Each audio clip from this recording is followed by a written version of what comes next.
नमस्कार दोस्तों, मैं दिनेश आपका पीसीडब्ल्यू में बहुत बहुत स्वागत करता हूं। तो दोस्तों, हम लोग केमिस्ट्री के क्वेश्चंस का डिस्कशन कर रहे थे। 2021 वाला पेपर हम लोग डिस्कस कर रहे थे। कुछ क्वेश्चंस मैं करवा चुका हूं, ठीक है। हाँ, लेकिन मैंने देखा था कि जल्दबाजी में जो 63 नंबर वाला क्वेश्चन था वो रह गया था। तो पहले एक काम करता हूं, मैं 63 नंबर वाला क्वेश्चन करवा के फिर हम लोग आगे से स्टार्ट करेंगे जहां पर हमने लास्ट छोड़ा था। तो 63 क्वेश्चन नंबर क्या कह रहा था कि S8 जो है ना उसको हीट करने पर, यानी S8 आपका नाम S8 को हम हीट कर रहे हैं। अब हीट करने पर ये क्या बनाएगा, तो ऑब्वियस सी बात है, हीट करेंगे तो ये बोल रहा है कि कन्वर्ट हो रहा है किसके अंदर, ये कन्वर्ट हो रहा है S2 में। तो इसको मैंने कन्वर्ट कर दिया, S2 में कन्वर्ट कर दिया। तो सबसे पहले मैं इसको बैलेंस कर लेता हूं। इसको मैंने बैलेंस कर लिया, 4 लगा दिया यहां पर। अभी बोल रहा है कि प्रारंभ में जो प्रेशर है ना, प्रारंभ में वो 1 atm है। तो T बराबर 0 पर जो दाब हो जाएगा वो 1 atm हो जाएगा, और T बराबर 0 पर ये 0 होता है। फिर आगे कहता है कि ये जो दाब है ना वो 30% तक गिर जाता है। इसका ये मतलब है कि कुछ समय के बाद जो दाब हो जाएगा कितना हो जाएगा, तो 1 - 30%, तो 30 बटा कितना हो जाएगा, 100। अभी कितना बनेगा, तो आप देखेंगे यहां पर यदि 1 है तो यहां पर 4 है, यानी ये 1 है तो ये 4 गुना है इसका। तो ये 30% खर्च होता है, तो ये कितना बनेगा, 30 बटा 100 इंटू कितना हो जाएगा, बोलो 4 हो जाएगा ये, ठीक है। इसको जब मैं सॉल्व करूंगा तो ये कितना आएगा, 100, यहां कितना आएगा 100, इधर आएगा मेरे पास कितना 30, तो ये तो मेरे पास हो जाएगा 70 बटा 100। 70 बटा 100 का मतलब हो जाएगा 0.7, यानी मेरे पास जो इधर वाला दाब है वो 0.7 है, ठीक है। यहां की बात करेंगे, ये हो जाएगा कितना, 4 × 12, 120 बटा 100 हो जाएगा, 0 से 0 कैंसिल हो जाएगा, तो यहां हो जाएगा 1.2 atm हो जाएगा। अब है ना, पूछ क्या रहा है ये पूछ रहा है इक्विलिब्रियम कांस्टेंट पूछ रहा है। तो देखें, इक्विलिब्रियम कांस्टेंट निकालते हैं हम लोग। Kp बराबर, मैं क्या लिख सकता हूं, Kp बराबर लिखते हैं उत्पाद का दाब बटा अभिकारक का दाब। तो उत्पाद का दाब लिखेंगे PS2 की पावर कितना, 4 अपॉन PS8 आ जाएगा, इज इक्वल टू S2 जो है वो कितना है, यहां लगा दिया मैंने S2।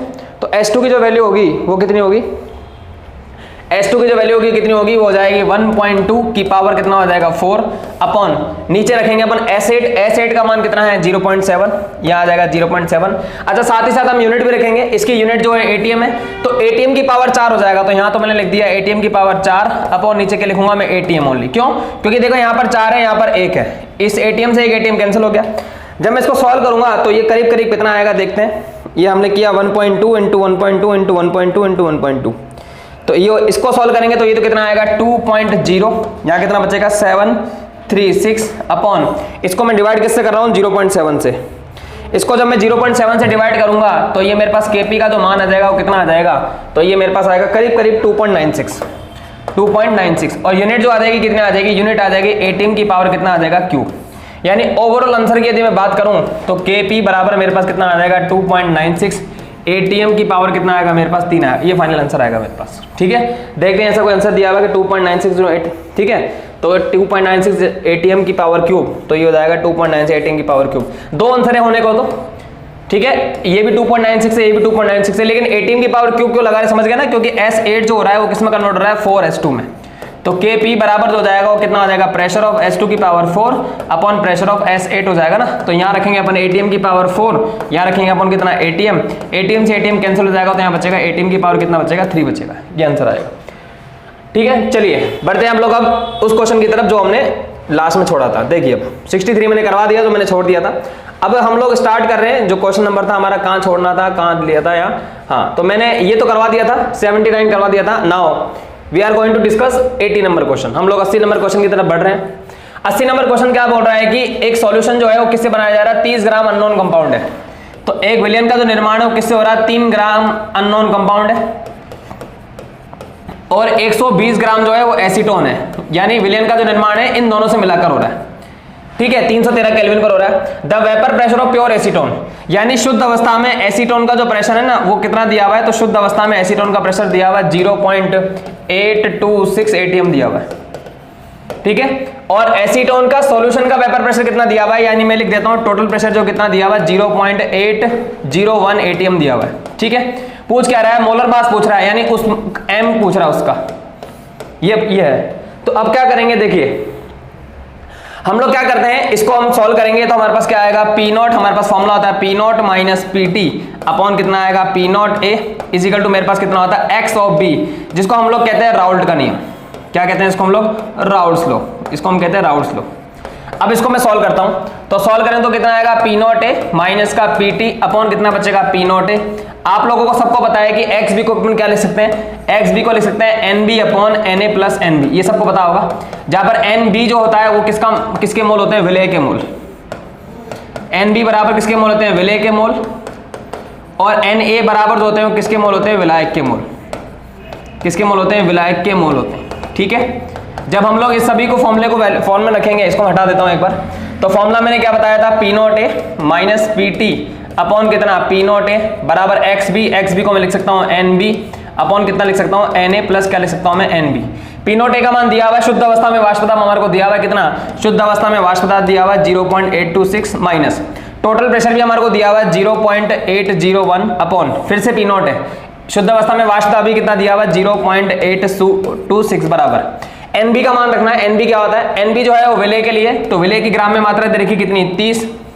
अनुभार जो मान लेता हूं मैं इसका एम मान लेता हूं, तो ये हो जाएगा 30 बटा कितना हो जाएगा एम, फिर डिवाइडेड बाय। अब नीचे आ रहा है N A plus N B. N A जो है वो है विलायक का मोल। विलायक का मोल कितना दिया हुआ है, तो विलायक का मोल निकालने के लिए मैंने क्या किया, विलायक की मात्रा दे रखी है 120 और विलायक का अनुभार एसीटोन है, तो एसीटोन का सूत्र क्या होता है, एसीटोन का जो सूत्र होता है वो होता है CH3 C double bond CH3। ठीक है, 12 और 12 36, तो ये हो जाएगा 3 और 3 कितना हो जाएगा 6, और उसमें ऑक्सीजन का जोड़ दोगे 16, तो कितना हो जाएगा ये 6 18, तो ये हो जाएगा 3 और 1 4 और 1 5, यानी एसीटोन का अनुभार हो जाएगा कितना हो जाएगा 58 हो जाएगा। ठीक है, तो यहां पर मैंने रख दिया कितना 58 के आसपास, तो यहां रखेंगे अपन कितना 120 अपॉन कितना 58 प्लस यहां मैंने कितना रख दिया 30 बटा एम रख दिया। अब मुझे इसको सॉल्व करना है, तो सॉल्व करने के लिए क्या करेंगे, देखिए पहले जो हमसे सॉल्व हो रहा है उसको सॉल्व कर देते हैं। सबसे पहले मैंने क्या किया, 0.826 को माइनस किया मैंने किसमें से, 0.801 में से, तो कितना बचेगा मेरे पास, इसको माइनस करेंगे तो बचेगा 0.025 अपॉन नीचे कितना बचा हुआ है 0.826 इज इक्वल टू। अब हमें ये सॉल्व करना है, तो मैं पहले एक काम करता हूं, इसको मैं सॉल्व कर लेता हूं साइड में। इसको कैसे सॉल्व करेंगे, देखो ध्यान समझिएगा, नीचे 58 है, इसको एक काम करता हूं 60 मान लेता हूं। 60 में इसलिए मान रहा हूं ताकि इजीली कैलकुलेट हो जाए, तो 60 मानूंगा तो एक करीब करीब 2 बार कैंसिल हो जाएगा। ठीक है ना, ऐसा मान लेते हैं क्योंकि हमारे को क्योंकि आंसर भी अप्रोक्सीमेटली में दिया हुआ है।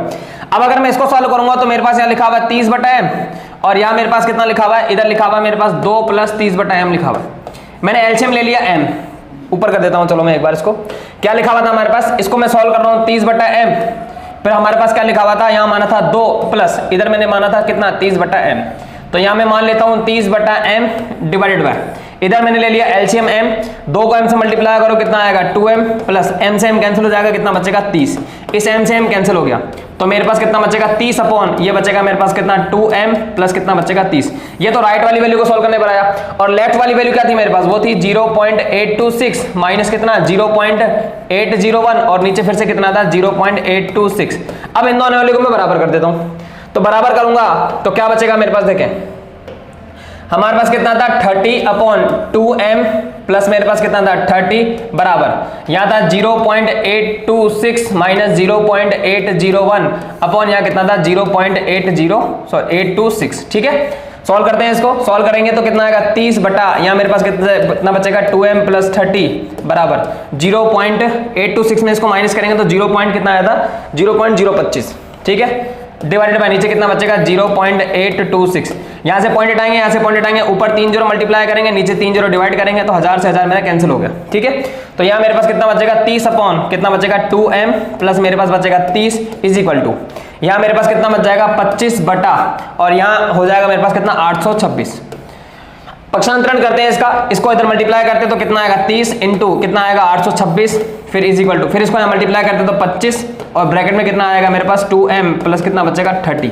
मल्टीप्लाई करेंगे 826 को 30 से मल्टीप्लाई करें, 826 को यदि मैं 30 से मल्टीप्लाई करूंगा तो आएगा 24780, यह आएगा 24780 बराबर इसको ऐसे मल्टीप्लाई करेंगे तो आएगा 50m प्लस 25 को 30 से मल्टीप्लाई करेंगे कितना आएगा 75, 25 के 75 होता है और इधर 10 से और मल्टीप्लाई कर दूंगा तो मेरे पास 50m बराबर कितना हो जाएगा, इसको मैं यहाँ ले जाता हूँ तो ये कितना आएगा 24780 माइनस कितना बचेगा 750। एक बार माइनस करते हैं इधर से, अगर मैं इसमें से 750 घटाऊंगा तो मेरे पास कितना आएगा 24780 माइनस 750 तो ये आएगा मेरे पास 24030 और इसमें मैंने 50 का मैं भाग लगा दूंगा।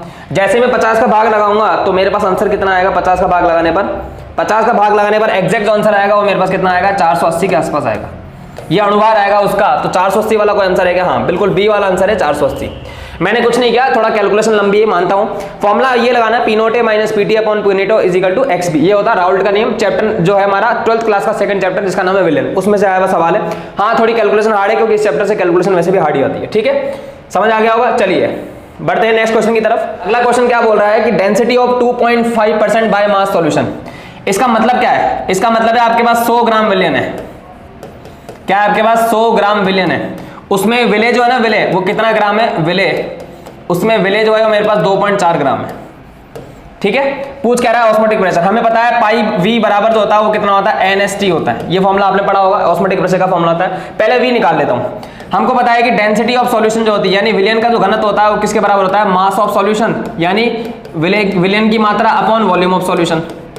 डेंसिटी बराबर मास अपॉन विलेन होता है। यहां से वॉल्यूम ऑफ सॉल्यूशन जो आएगा मेरे पास वो कितना आएगा? तो volume of solution is equal to आएगा W ऑफ सॉल्यूशन अपॉन कितना? Density of solution. अब W ऑफ सॉल्यूशन निकालना हमें, तो W ऑफ सॉल्यूशन दिया हुआ ऑलरेडी कितना ग्राम विलेन दिया हुआ? 100 ग्राम।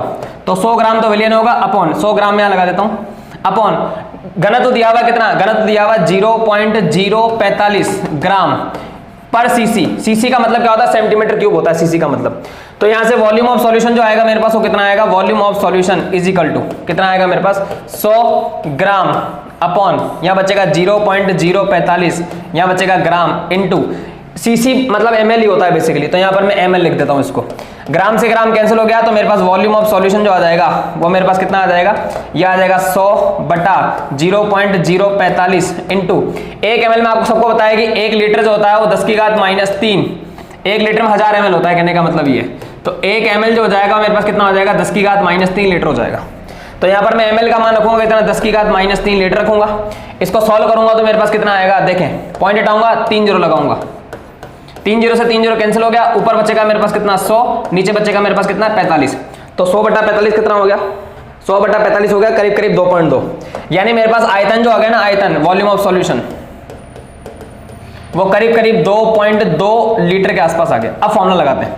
तो पाई वी बराबर मेरे पास कितना था? NST था। यहां से पाई निकालना है, वी का मान है मेरे पास 2.2 लीटर के आसपास है, इज इक्वल टू n होता है मोल, मोल बराबर होता है ग्राम में मात्रा। ग्राम में मात्रा आपको दी हुई है विलेय की कितनी? 2.4। तो 2.4 अपॉन अणुभार वो कितना है? ग्लूकोज दिया हुआ है, आप सबको पता है ग्लूकोज का अणुभार 180 होता है। तो यहां रखूंगा कितना? 2.4 अपॉन कितना? 180। s का मान 0.0821 इंटू, क्यों रखना है 0.081? क्योंकि आपको यूनिट ATM दी हुई है और तापमान जो दिया हुआ है कितना दिया हुआ है? 200, कितना दिया हुआ है? 93। यहां से मैं पाई का मान निकालूंगा तो पाई का मान कितना आएगा? 2.4 इंटू 0.0821 इंटू कितना आएगा? 293। फिर नीचे बचेगा मेरे पास कितना? ही नीचे आ जाएगा तो कितना बचेगा? 180 इंटू कितना बचेगा? 2.2। तो यहां से सॉल्व करो एक बार, इसको कितना आ रहा है एक बार। जब हम लोग इसको सॉल्व करेंगे तो 2.4 इंटू 0.0821 इंटू 293 फिर डिवाइड बचेगा 180 और यहाँ बचेगा मेरे पास कितना? 2.2।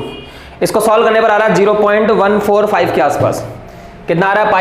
पाई बराबर आएगा 0.145 ATM आएगा। देखते हैं इसके आसपास को आंसर दिया हुआ है क्या?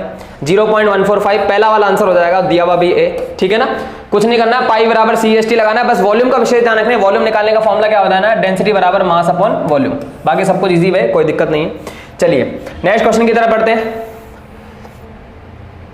अगला क्वेश्चन बोल रहा है गैल्वेनिक सेल में एनोड क्या होता है। देखिए जनरली तो क्या होता है, जनरली बता रहा हूं मैं, एनोड धनात्मक होता है और कैथोड जो होता है वो ऋणात्मक होता है, ये जनरली होता है। लेकिन अगर मैं बात कर रहा हूं गैल्वेनिक सेल के अंदर, तो गैल्वेनिक सेल में उल्टा मामला है।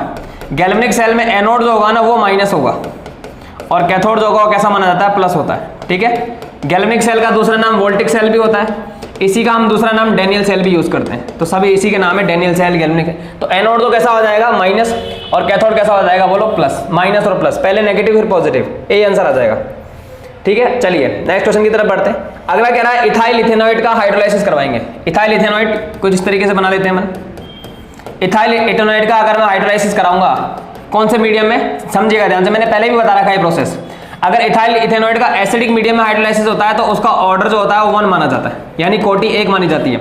लेकिन बेसिक मीडियम में इसकी जो कोटि होती है वो 2 मानी जाती है, क्योंकि बेसिक मीडियम में OH- लेते हैं और OH- की सांद्रता भी मापी जाती है। लेकिन अम्लीय माध्यम में जो है हम केवल किसकी सांद्रता लेते हैं, इसकी सांद्रता लेते हैं, पानी की सांद्रता नहीं लेते। तो अम्लीय माध्यम में ऑर्डर 1 माना जाता है। तो एसिडिक मीडियम में सेकंड ऑर्डर का होगा ना, एसिडिक मीडियम में थर्ड ऑर्डर का होगा नहीं, एसिडिक मीडियम में फर्स्ट ऑर्डर का, हाँ मैं पहले भी डिस्कशन कर चुका हूं इसके बारे में। एसिडिक मीडियम में जो होगा वो कौन से ऑर्डर का होगा, फर्स्ट ऑर्डर का होगा। हाँ अगर यहाँ पर बेसिक लगाते हैं तो बेसिक में फिर कौन सा माना जाता है, अपन बेसिक में मानते हैं सेकंड ऑर्डर। समझ गए मेरी बात। चलिए बढ़ते हैं नेक्स्ट क्वेश्चन की तरफ। अगला क्वेश्चन क्या बोल रहा है, 84 बोल रहा है कि हम लोग reaction is catalysed by one of the reactants. देखो कैटलिस्ट जो होता है ना, कैटलिस्ट, उसकी प्रेजेंस में कौन सी रिएक्शन होती है, मतलब कहने का मतलब ये है कि ऐसी रिएक्शन जिनके अंदर रिएक्टेंट ही किसकी तरह व्यवहार करने लग जाए, कैटलिस्ट की तरह। रिएक्टेंट खुद जो है वो किसकी तरह व्यवहार करने लग जाए, कैटलिस्ट की तरह, उसको हम बोलते हैं ऑटो कैटलिस्ट रिएक्शन। क्या बोलते हैं इसको, ऑटो कैटालिटिक रिएक्शन बोलते हैं इसको। तो कुछ बोला reaction is a catalysed by one of the reactant, किसी एक रिएक्टेंट के थ्रू होती है, यानी कैटलिस्ट जो होता है उत्प्रेरक, वो किसकी मतलब अभिकारक जो है वो किसकी तरह व्यवहार करने लग जाए, उत्प्रेरक की तरह, उसी को अपन बोलते हैं ऑटो कैटलाइज्ड। ऑटो मतलब अपने आप लग जाए, कहने का मतलब ये बाहर से आपको रिक्वायरमेंट नहीं है कैटलिस्ट की। तो आंसर कौन सा हो जाएगा, ऑटो कैटलिस्ट हो जाएगा इसका आंसर। आगे क्या करा है, which of the following statement is true about chemisorption. देखिए कीमोसॉर्प्शन में क्या होता है मैं बता देता हूं एक प्रोसेस। कीमोसॉर्प्शन में क्या होता है, एक मेरे पास जो सरफेस है और एक मेरे पास बाहर मान ले तो कोई गैस के अणु है, तो इन दोनों के बीच में जो होता है ना स्ट्रॉन्ग अट्रैक्शन फोर्स होता है या स्ट्रॉन्ग केमिकल फोर्स होता है, स्ट्रॉन्ग केमिकल फोर्स होता है, जिसमें होता है एडसोर्बेंट, एक को बोलते हैं एडसोर्बेंट और एक होता है एडसोर्बेट। एक बेंट होता है एक बेट होता है, तो इन दोनों के बीच में एक अट्रैक्शन होता है, एडसोर्बेंट और बेट के बीच में होता है, ध्यान रखना। आखिरी वाला शब्द चेक करेंगे तो बेंट है और बेट है, एडसोर्बेंट और बेट के बीच में खतरनाक अट्रैक्शन होता है और इसमें अधिक ऊर्जा की आवश्यकता भी होती है, हाईली एनर्जी इज रिक्वायर्ड होती है इसके अंदर, हाई एनर्जी इज रिक्वायर्ड होती है। दूसरा ये विशिष्ट होता है, यानी नेचर में जो होता है वो विशिष्ट होता है, स्पेसिफिक इन नेचर होता है कीमोसॉर्प्शन, स्पेसिफिक इन नेचर, अधिक ऊर्जा की आवश्यकता होती है। ये सब इसके फीचर्स हैं। पढ़ते हैं एक बार option. It involves chemical forces between adsorbate and adsorbate, नहीं ये गलत है क्योंकि मैंने क्या बताया बेट और बेंट के बीच में होता है। अगला बोला it involves chemical forces between adsorbent, और ये भी नहीं होगा, दोनों बेंट है बेंट है। इट इन्वॉल्व्स लो एनर्जी ना, it involves high heat of absorption, हाँ ये बात बिल्कुल सही है, बहुत ज्यादा एनर्जी की रिक्वायरमेंट होती है, मैंने पहले बता दिया। नेचर में बहुत ज्यादा स्पेसिफिक होता है, लगता किस किस बीच में, एडसोर्बेट और एडसोर्बेंट के बीच में लगता है, ठीक है। तो आंसर हो जाएगा डी। अगला कह रहा है which of the following is a common ore of iron. देखें आयरन के बहुत सारे ओर होते हैं, जैसे एक तो लिखा हुआ है आपके सामने हेमेटाइट, हेमेटाइट, इसके अलावा magnetite, iron pyrite, hematite Fe2O3, magnetite Fe3O4, इसके अलावा आयरन पायराइट FeS2, ये सारे आयरन के ऑक्साइड है और ये आयरन के अयस्क है, तो आंसर कौन सा हो जाएगा, हेमेटाइट। बता चुका हूं मैं, आयरन का एल्यूमिनियम का ऑक्साइड होता है बॉक्साइड, और कार्बोनाइट जो होता है उसका फॉर्मूला होता है KCl और MgCl2 होता है, ये फॉर्मूला होता है कार्बोनाइट का, ठीक है। तो आंसर कौन सा हो जाएगा, हेमेटाइट हो जाएगा। अगला क्या बोल रहा है कि ClF3 तो एग्जिस्ट करता है but FCl3 does not exist. Simple सा लॉजिक है, देखिए FCl3 इसलिए एग्जिस्ट नहीं करता होगा क्योंकि FCl3 में एक तो 2D सबसेल एब्सेंट है, क्या है, डी सबसेल एब्सेंट है, तो डी अगर एब्सेंट है तो क्लोरीन जो होगा वो फ्लोरीन से बॉन्ड बना नहीं पाएगा, सिंपल सा लॉजिक होता है। 2D एब्सेंट होता है, 2D जो होता है वो कैसा होता है, एब्सेंट होता है, ठीक है। तो fluorine does not have D orbital, हाँ बिल्कुल सही है, ये आंसर हो जाएगा। Fluorine exist in gases phase, fluorine is non metal, fluorine ना डी एब्सेंट इसलिए है ना, फ्लोरीन में डी नहीं होता इसलिए फ्लोरीन अपनी वैलेंसी को एक्सपेंड भी नहीं कर सकती, यानी विस्तार नहीं कर सकता, वैलेंसी जो होता है वो एक्सपेंड नहीं कर सकता, ठीक है। तो आंसर कौन सा हो जाएगा, हमारे पास ए हो जाएगा। चलिए नेक्स्ट क्वेश्चन की तरफ बढ़ते हैं। Noble gases are inert because, noble gases inert क्यों है सबको पता है, क्योंकि इनके अंदर जो 2p होता है वो पूरा का पूरा भरा होता है, यानी 2p सबसेल जो होता है वो फुलफिल्ड होता है, और फुलफिल्ड जो होता है वो उनको स्टेबिलिटी प्रोवाइड करता है, स्टेबिलिटी प्रोवाइड करने से इनका अष्टक पूर्ण हो जाता है, और अष्टक पूर्ण होने से जो होता है ये जो होता है वो कैसा होता है, इनर्ट होता है। ये बहुत सारे रीजन है। दे हैव हाफ फिल्ड नहीं होता, दे हैव हाफ फिल्ड है ना, they have completely filled p orbitals with stable configuration, ये बिल्कुल सही है बात। 2p ऑर्बिटल जो होता है वो फिक्स होता है, जिसकी वजह से ऑक्टेट कंप्लीट होता है इनका, ठीक, ये हो जाएगा सी आंसर। चलिए नेक्स्ट क्वेश्चन की तरफ बढ़ते हैं। Copper, colour of anhydrous copper sulphate. देखें एक तो होता है ClSO4.5H2O, इसको तो हम कहते हैं नीला थोता, क्या बोलते हैं इसको, नीला थोता। लेकिन अगर मैं इसमें से पानी के मॉलिक्यूल को हटा दूंगा, कॉपर सल्फेट में से अगर मैं पानी के मॉलिक्यूल को हटा दूंगा, 5 अणु जो होता है, तो इसका जो कलर हो जाएगा ना वो व्हाइट हो जाएगा। ये इसका नहीं पूछ रहा, ये इसका पूछ रहा है, क्यों क्या कह रहा है ये, एनहाइड्रस। एनहाइड्रस का मतलब है पानी निकालने के बाद, तो पानी निकालने के बाद उसका कलर कैसा हो जाएगा, श्वेत हो जाएगा, सफेद हो जाएगा। आंसर कौन सा हो जाएगा, व्हाइट, बिल्कुल सही है। लेकिन पानी निकालने वाला पूछता तो फिर आंसर जो होता है वो कौन सा जाता है, ब्लू। इंग्लिश में इसको ब्लू विट्रस कहते हैं, ठीक है। चलिए नेक्स्ट क्वेश्चन की तरफ बढ़ते हैं। ए ब्लॉक को हम क्या कहते हैं, पढ़ रखा है अपन ने कि डी ब्लॉक जो होता है वो तो क्या कहलाता है, डी ब्लॉक को हम कहते हैं ट्रांजिशन एलिमेंट या संक्रमण तत्व बोलते हैं हिंदी में। लेकिन ध्यान रखिएगा जिंक कैडमियम मरकरी संक्रमण तत्व नहीं है, मैं बता चुका हूं पहले भी। ए ब्लॉक को हम लोग क्या कहते हैं, तो ए ब्लॉक को हम लोग कहते हैं इनर ट्रांजिशन। क्या कहते हैं इसको हम, इनर ट्रांजिशन। हिंदी में इसको बोलते हैं आंतरिक संक्रमण तत्व। क्या बोलते हैं इसको, आंतरिक संक्रमण तत्व कहते हैं इसको। ठीक है, आंसर कौन सा हो जाएगा, inner transition element, D answer हो जाएगा। ठीक है, नेक्स्ट क्वेश्चन की तरफ बढ़ते हैं। अगला क्या कह रहा है, ट्राई इथाइल लीन टेट्राएमीन। इसकी स्ट्रक्चर में ड्रॉ करता हूं एक बार। इसकी स्ट्रक्चर कुछ इस तरीके से बनेगी, NH2 CH2 CH2, फिर आएगा NH, उसके बाद CH2 CH2, फिर से लगा दिया मैंने NH 1 2 3, फिर लगा दिया मैंने CH2 CH2 और यहाँ लगा दिया मैंने NH2। एक बार गिने, NH2 1 2 3 और 4, ये तो हो गया टेट्राएमीन। बोल भी रहा है ना टेट्राएमीन, ये तो हो गया टेट्राएमीन। और इथाइलिन कितने हो गए, 3, तो 1 2 और 3, तो ये हो गए 3 इथाइलिन। अब आप सबको होता है नाइट्रोजन के पास एक लोन पेयर होता है, 1 2 3 4, तो 4 नाइट्रोजन है। 4 नाइट्रोजन का मतलब प्रत्येक के पास एक लोन पेयर होगा। तो प्रत्येक के पास यदि एक लोन पेयर होगा तो कैसा डेंटेड हो जाएगा, ये हो जाएगा टेट्राडेंटेड।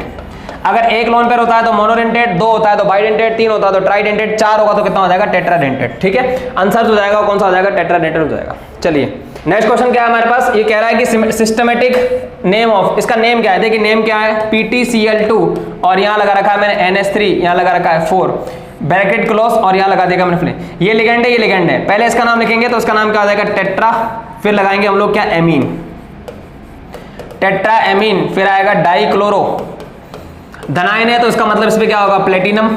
उसके बाद इसकी ऑक्सीडेशन नंबर निकालेंगे तो कितना आ जाएगा, ये हो जाएगा x माइनस 1 गुणा 2 प्लस 0 गुणा 4 बराबर आ जाएगा प्लस का 2, x बराबर मेरे पास कितना आ जाएगा, प्लस का 4। ऑक्सीडेशन नंबर तो आ जाएगी मेरे पास कितनी आ जाएगी, 4।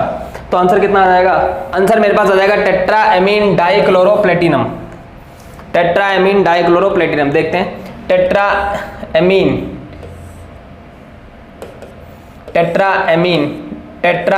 डाइक्लोरोप्लेटिनम 4th आयन, ये सही हो जाएगा, डी आंसर हो जाएगा, टेट्रा एमीन डाइक्लोरोप्लेटिनम, ये आंसर हो जाएगा। चलिए नेक्स्ट क्वेश्चन देखते हैं, is obtained on heating acetone with bleaching powder. देखो एसीटोन जो होता है वो होता है CH3 C डबल बॉन्ड और CH3। ठीक है, इसकी ब्लीचिंग पाउडर से मैं रिएक्शन करा रहा हूं। ब्लीचिंग पाउडर होता है मेरे पास CaOCl2। एक रिएक्शन का नाम सुना होगा आप, उसको बोलते हैं हेलोफॉर्म परीक्षण। क्या बोलते हैं इसको, हेलोफॉर्म टेस्ट, सुना होगा आप लोगों ने नाम, इसको बोलते हैं हेलोफॉर्म परीक्षण।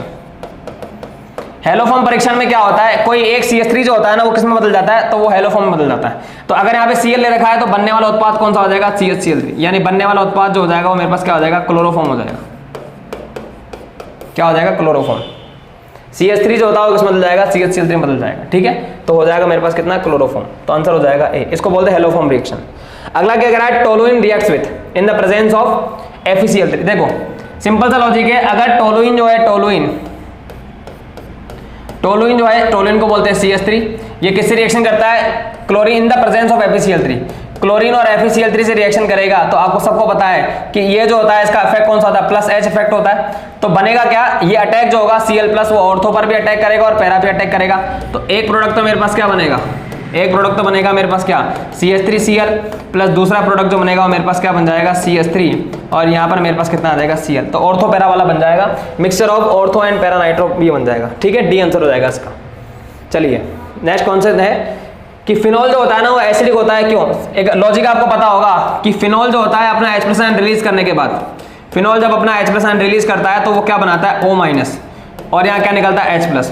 O- जो होता है उसको हम लोग कहते हैं फिनॉक्साइड आयन कहते हैं। क्या कहते हैं, फिनॉक्साइड आयन कहते हैं।